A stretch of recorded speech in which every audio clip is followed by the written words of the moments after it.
Damos comienzo a un nuevo programa, Servidores de Dios. Quien te habla es Manuel Cornejo. Estaré compartiendo la palabra de Dios y lo haré de una manera expositiva, versículo a versículo. Y en esta ocasión será en la primera carta a Timoteo, capítulo 1 y versículo 20, donde dice: de los cuales son Homeneo y Alejandro, a quienes entregué a Satanás para que aprendan a no blasfemar.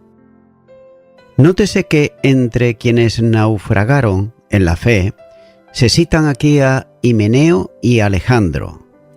El nombre del primero, de los herejes, aparece también en la epístola de la segunda carta a Timoteo, capítulo 2 y versículo 17. En cuanto al segundo, no hay evidencia cierta de que sea a quien Pablo menciona también en la misma epístola de la segunda carta a Timoteo, capítulo 4, versículo 14. Pero es posible que estos dos no se hayan conformado en estar entre quienes enseñaban falsa doctrina y genealogías sin límite, sino que bien podrían ser opositores directos del apóstol Pablo, que formaban un grupo de traidores a la palabra de Dios y también a la Iglesia. A estos dos dice este versículo que Pablo los entregó a Satanás.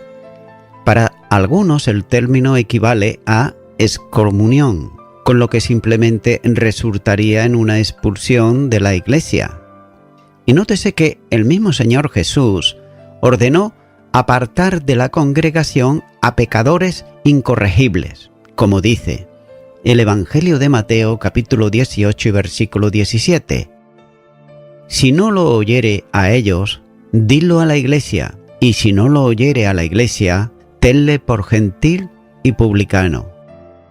Sin embargo, el sentido debe ser mayor que esto, ya que no se trata solo de una acción correctora, sino una acción judicial.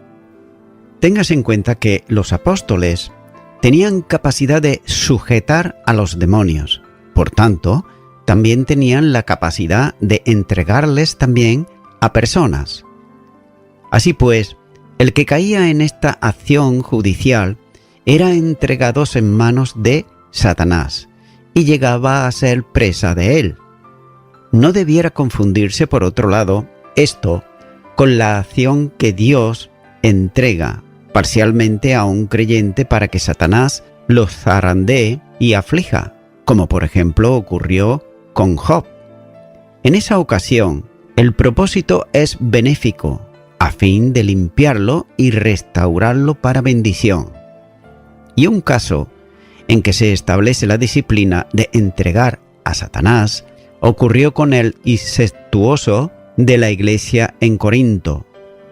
En la primera carta a los Corintios, capítulo 5 y versículo 3 al 5, dice: ciertamente yo, como ausente en cuerpo, pero presente en espíritu, ya como presente he juzgado al que tal cosa ha hecho, en el nombre de nuestro Señor Jesucristo, reunidos vosotros y mi espíritu con el poder de nuestro Señor Jesucristo, el tal sea entregado a Satanás para destrucción de la carne, a fin de que el espíritu sea salvo en el día del Señor Jesús. El propósito en este caso era la destrucción de la carne, que podría referirse a una grave enfermedad o incluso hasta la muerte física.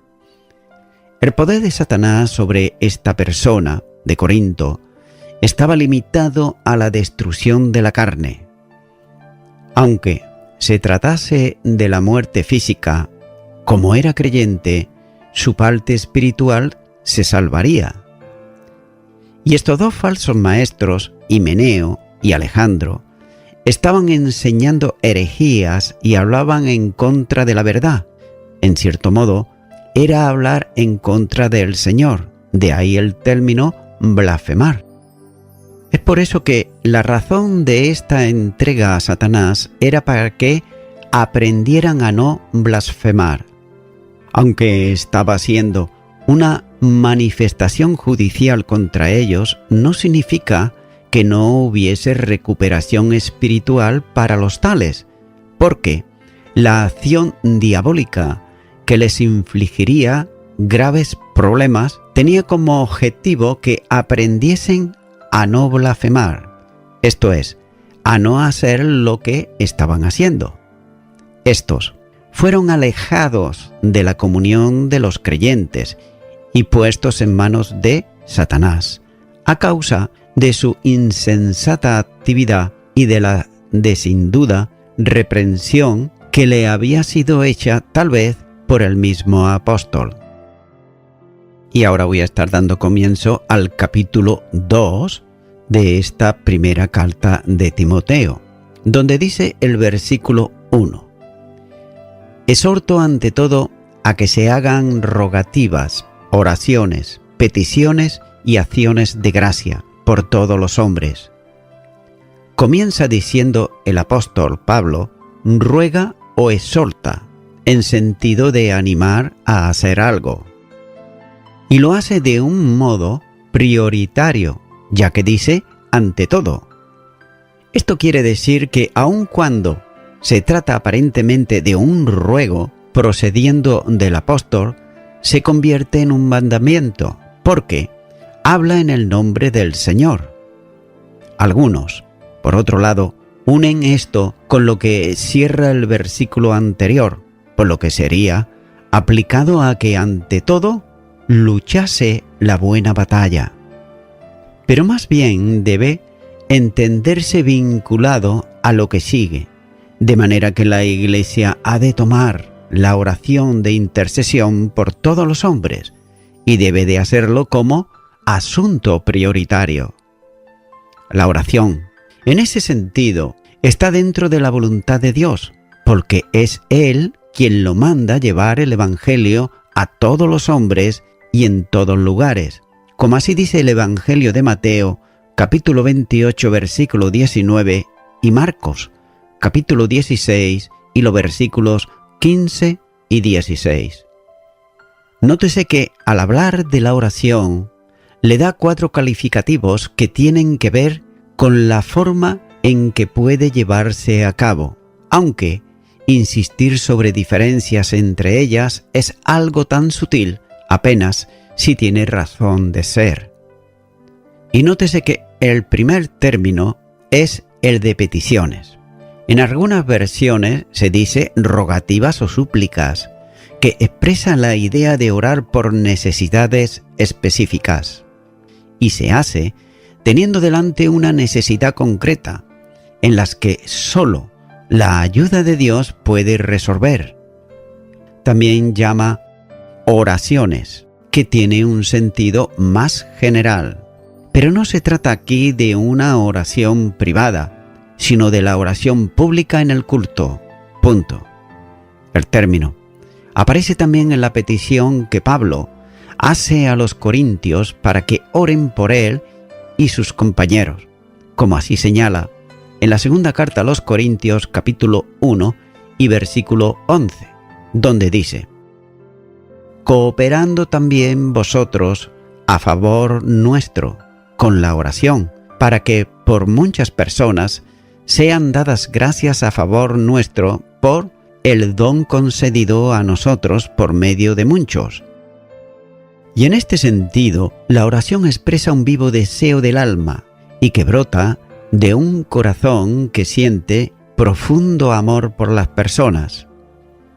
Y esta es la consecuencia del mismo sentir de Cristo en el creyente. Nótese lo que dice en Filipenses, capítulo 2 y versículo 5, donde dice: haya pues en vosotros este sentir que hubo también en Cristo Jesús. Y luego sigue mencionando Pablo las intercesiones. Un verbo afín aparece en el ministerio intercesor de Cristo, cuando ahí en la carta a los Hebreos capítulo 7 y versículo 25 dice: por lo cual puede también salvar perpetuamente a los que por él se acercan a Dios, viviendo siempre para interceder por ellos. es la oración que se hace en ruego, pero en dependencia a quien tiene todo el poder.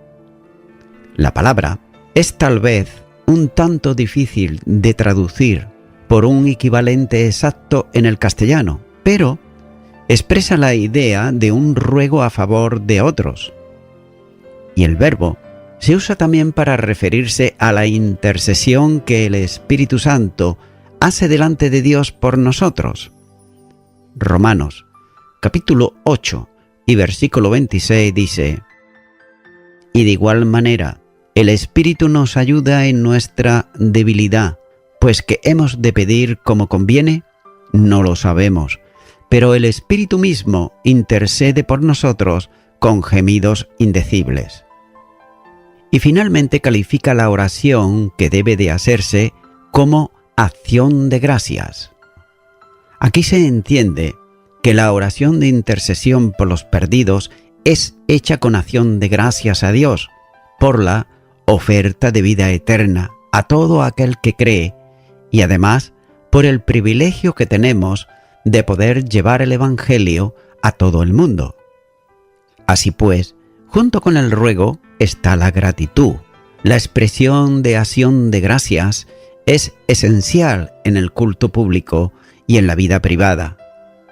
Esta acción de gracias se hace por todos los hombres dando gracia a Dios por el privilegio de poder llevar el mensaje del Evangelio y también por lo que representa cada hombre en sí mismo. Por tanto, la oración comprende a todos. El texto es meridianamente claro cuando dice por todos los hombres. Así pues, nadie debe quedar excluido en la oración intercesora. Quienes entienden que existe una redención limitada, tienen que buscar argumentos que hagan decir al versículo que no puede referirse en realidad a todo el género humano, puesto que no a todos le alcanzaría la posibilidad de la salvación. Y este asunto será considerado en los siguientes versículos, pero anticipando aquí que la expiación tiene que considerarse tanto virtual como potencialmente, en cuyo caso Dios hace posible la salvación de todos los hombres. Cristo muere en la cruz por todos, haciéndolo potencialmente, ya que en esa obra de Dios hace salvables a todos los hombres que creen en Él. Algunos limitacionistas hacen verdaderos esfuerzos en negar que no puede tratarse de cualquier o de todos los hombres, sino que debe buscarse una expresión que limite el concepto general.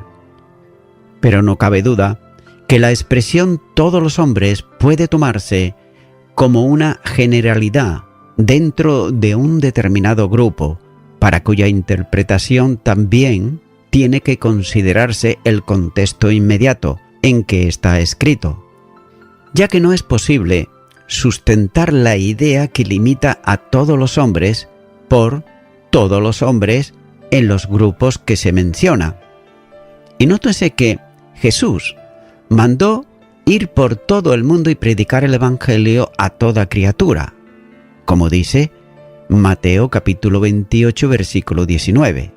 Por tanto, en obediencia al mandato se establece la oración para que Él bendiga lo que se ha establecido anteriormente. De nuevo, debe entenderse que nadie debe quedar excluido de la oración intercesora para salvación, ya que el deseo divino no es condenar al pecador, sino alcanzarlo a salvación. La idea de un grupo elegido antes de la creación, destinado a condenación, se opone a la realidad del amor divino y al deseo de no querer la perdición del impío. Continúo ahora con el versículo 2, donde dice: por los reyes y por todos los que están en eminencia, para que vivamos quieta y reposadamente en toda piedad y honestidad.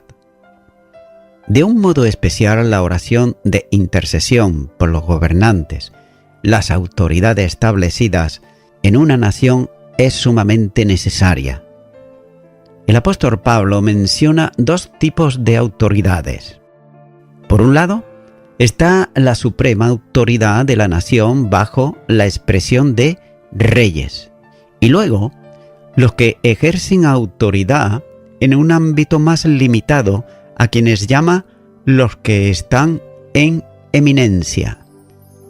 En los tiempos del apóstol Pablo era necesaria la oración, no solo para que fuesen alcanzados por el Evangelio, sino para que no estuviesen empeñados en la persecución de los cristianos, a quienes podían considerarse como enemigos a causa del comportamiento contra los creyentes. Son objeto de la oración, cumpliendo de ese modo la enseñanza de Jesús mismo que lo establece. Nótese lo que dice en el Evangelio de Mateo, capítulo 5, y los versículos 44 al 45, donde dice: Pero yo os digo, amad a vuestros enemigos, bendecid a los que os maldicen, haced bien a los que os aborrecen, y orad por los que ultrajan y os persiguen, para que seáis hijos de vuestro Padre que está en los cielos, que hace salir su sol sobre los malos y buenos, y que hace llover sobre justos e injustos. Por tanto, la oración por las autoridades expresa también el respeto cristiano y la obediencia al gobierno humano que establece la Escritura.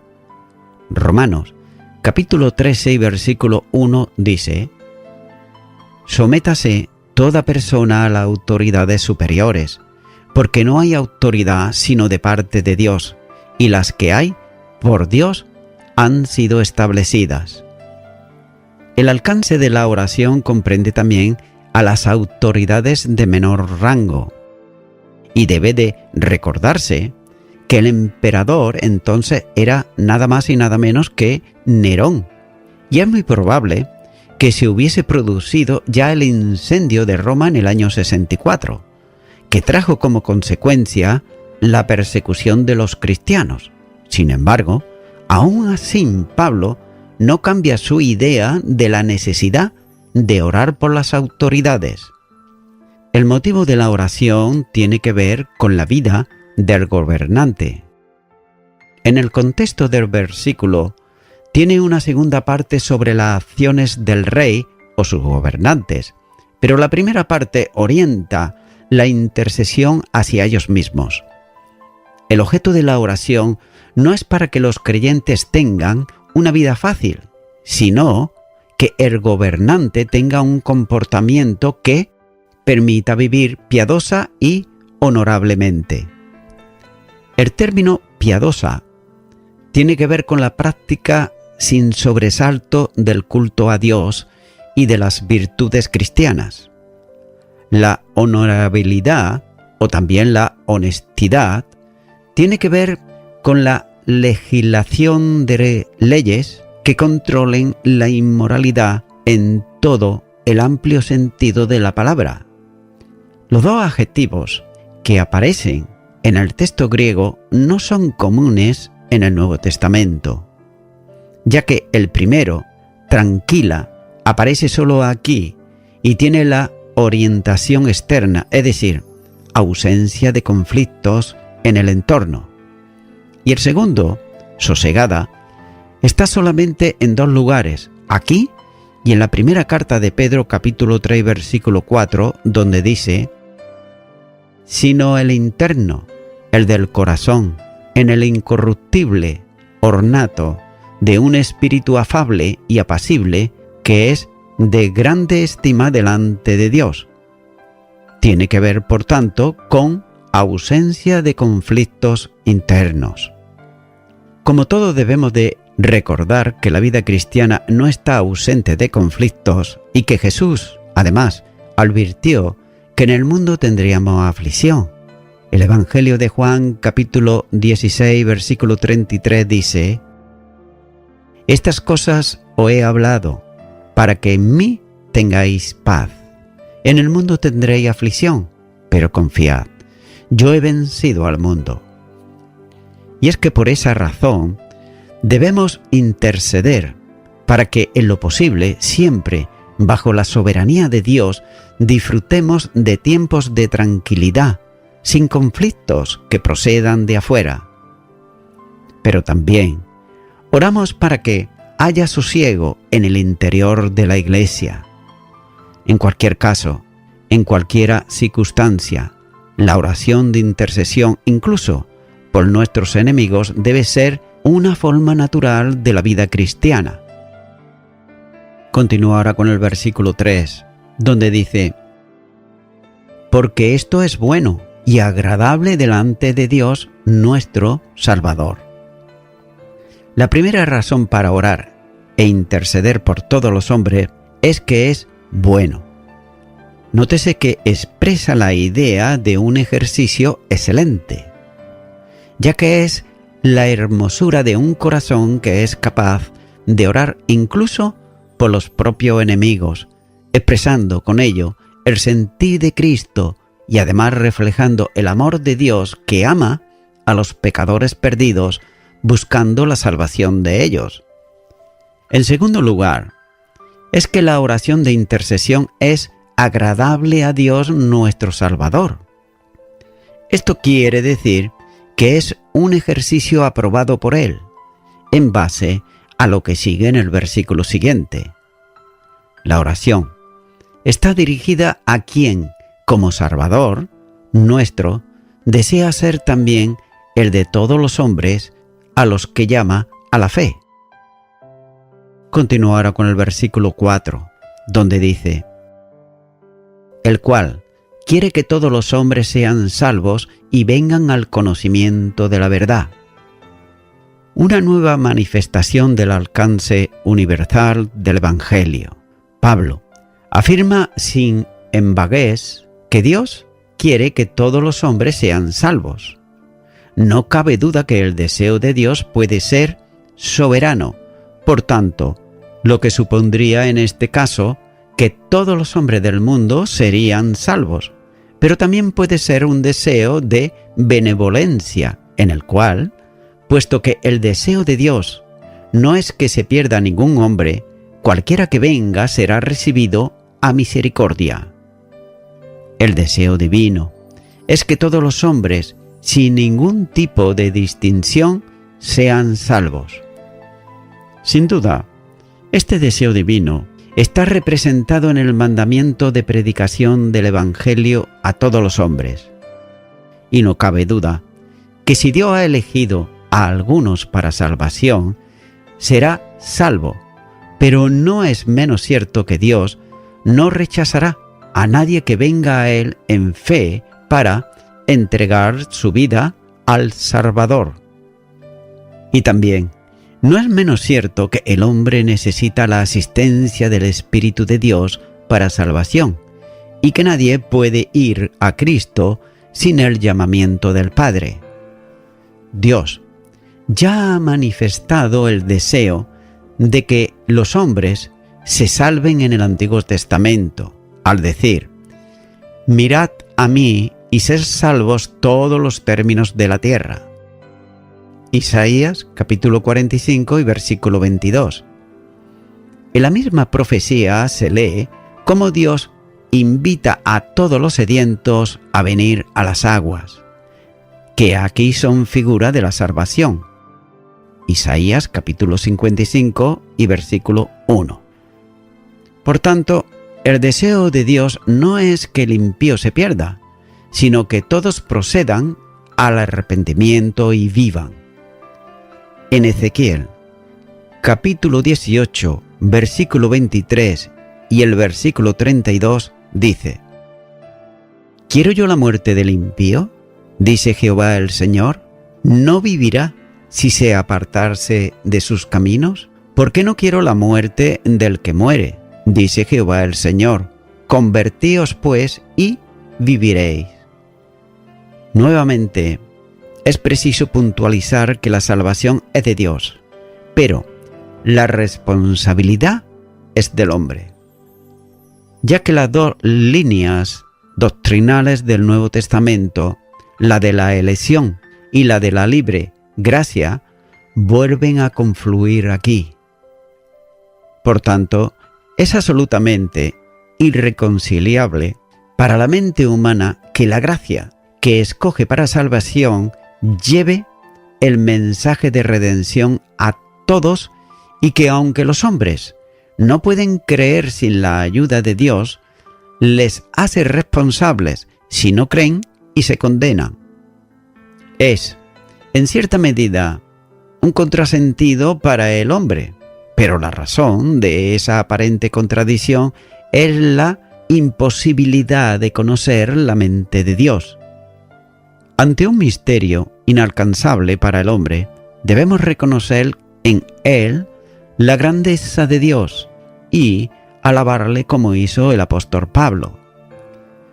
Romanos, capítulo 11, los versículos 33 al 36 dice: «Oh profundidad de las riquezas, de la sabiduría y de la ciencia de Dios, cuán insondables son sus juicios e inescrutables sus caminos, porque ¿quién entendió la mente del Señor?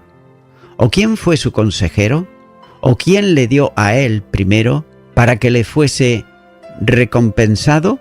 Porque de él y por él y para él son todas las cosas. A él sea la gloria por los siglos. Amén». El Señor desea que todos los hombres vengan al conocimiento de la verdad. Es una expresión que equivale al conocimiento que conduce a la salvación. Y en cierta medida es una forma de decir que llegan a la salvación, ya que generalmente se entiende por llegar al conocimiento de la verdad. El llegar al conocimiento del mensaje de salvación, llegar a la aceptación de la fe, llegar a ser cristiano. Conocimiento de la verdad tiene que ver también con el conocimiento de Cristo, ya que Cristo, Él, es la verdad. Por tanto, conocerle a Él es llegar a la identificación de la vida con el Salvador. La mente, que iluminada por el Espíritu Santo de Dios llega al conocimiento de las buenas nuevas de salvación, como dice Romanos, capítulo 10 y versículo 9, donde dice: «Que si confesares con tu boca que Jesús es el Señor y creyeres en tu corazón que Dios le levantó de los muertos, serás salvo». Alcanzar la salvación es una entrega de vida al Salvador. Romanos, capítulo 10 y versículo 10 dice: «Porque con el corazón se cree para justicia, pero con la boca se confiesa para salvación». De modo que la conclusión de esta verdad es sencilla, ya que Dios quiere que todos los hombres vengan al conocimiento de la verdad y sean salvos. Necesariamente, Dios quiere que la fe, que en gracia llega al hombre, sea depositada en el Salvador y alcance, con ello, el perdón de los pecados y la vida eterna. Y voy concluyendo ya con esto. Dios no quiere que los hombres pequen, ya que Dios aborrece el pecado con todo su ser. Nótese lo que dice la palabra de Dios en el Salmo 5 y versículo 4. Dice: «Porque tú no eres un Dios que se complace en la maldad. El malo no habitará junto a ti». Y también en el Salmo 45 y versículo 7 dice: «Has amado la justicia y aborrecido la maldad. Por tanto, te ungió Dios, el Dios tuyo, con óleo de alegría más que a tus compañeros». Es por eso que Dios quiere que todos los hombres sean salvos y vengan al conocimiento de la verdad. Pero lo primero que Dios desea es que el hombre sea salvo, y la manera de que sea salvo una persona es la manera bíblica, es decir, la manera como Dios dice que debemos de ser salvos y que Él provee en su palabra.